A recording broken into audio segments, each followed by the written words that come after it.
মাদারীপুরে কুমার নদে বস্তাবন্দি এক নারীর অর্ধগলিত লাশ উদ্ধার করেছে পুলিশ।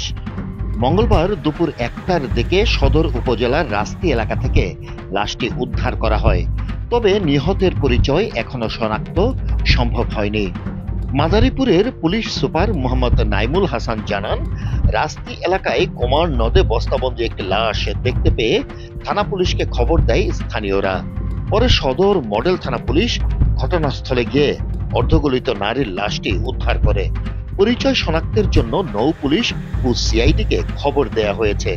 ময়না তদন্তের জন্য মরদেহ পাঠানো হয়েছে মাদারীপুর 250 শয্যা জেলা হাসপাতালে।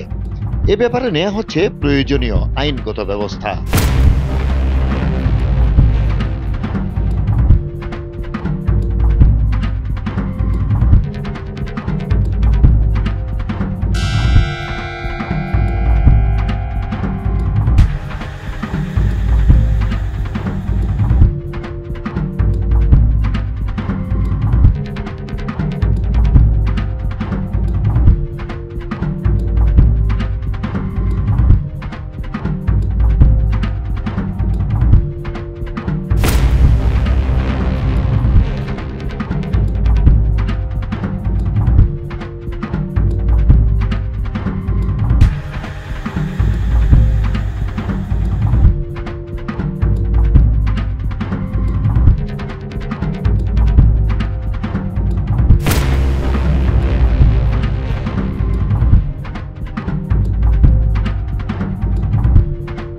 Desk report, CNI news 24।